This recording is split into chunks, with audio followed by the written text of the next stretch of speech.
Welcome back. We're talking about India under Prime Minister Narendra Modi. Joining us here in Washington, Sadanand Dhume, he's writer and resident fellow with the American Enterprise Institute. Chidanand Rajghatta is the foreign editor for the Times of India, and Aparna Pande focuses on India and South Asia at the Hudson Institute. Chidanand, let me start with you this time. Domestically, how is the Prime Minister doing? I mean, when he came to office, there was lots of talk about structural reforms in India, stamping out corruption, expanding the economy, creating more jobs. The sense I get on my visits to India is that some of his support is dissipating. People are disappointed, but he still has a large core of support, party loyalists, and there's still a great deal of expectation. I don't think it's entirely, people have given up on him. But some of his signature efforts have not exactly succeeded. One thing I can remember is the Swachh Bharat campaign, which was cleaning up India. I think everyone expected that it would happen miraculously and we'd have clean streets, and that hasn't happened. It's happened in some sectors. But essentially, what he's also trying, and what the sense people feel is that there's not energy in improving infrastructure.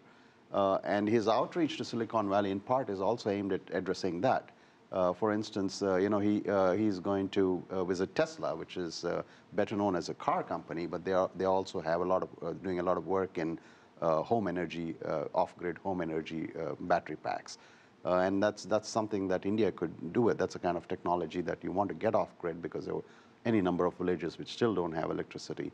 And there are also unique business models like Uber and Airbnb, which can actually energize the Indian entrepreneurial sector. Right. We are a country terribly short of public transport, terribly short of tourist hotel rooms, and these are new paradigms which can actually change the business model and also generate a lot of employment.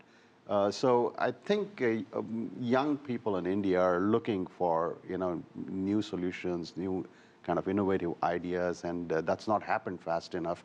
And this trip, particularly the Silicon Valley, outreach visit there is aimed at addressing some of that. Sadanand, despite those problems that we've just heard about, when we look at Modi's domestic track record, the country is growing at an annual rate of 7.5%. Now, there are some commentators who've said that part of that is due to the fact that oil prices have been falling.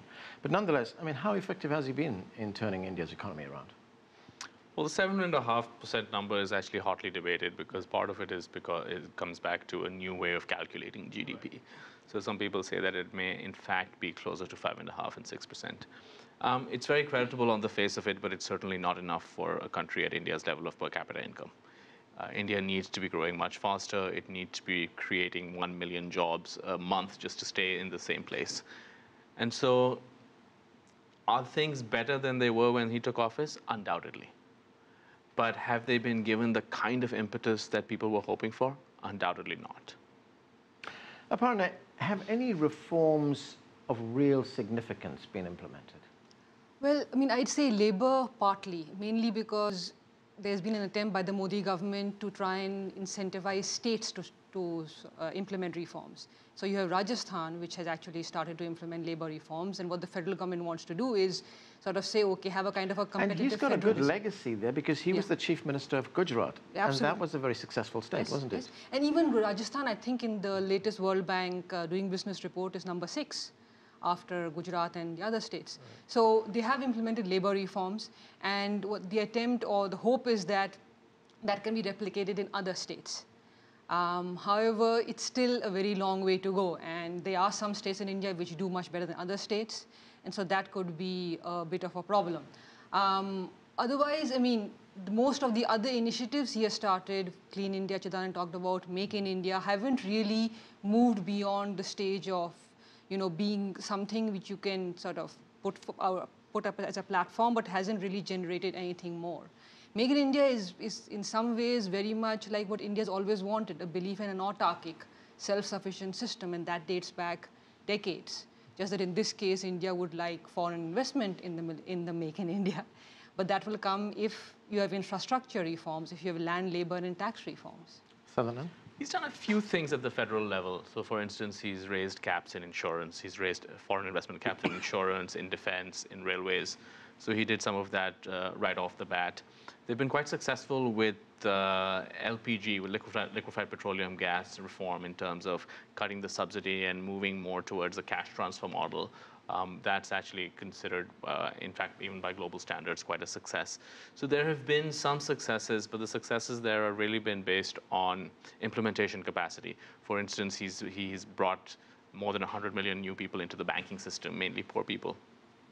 So he's managed to do things where the crux of it has been about implementation.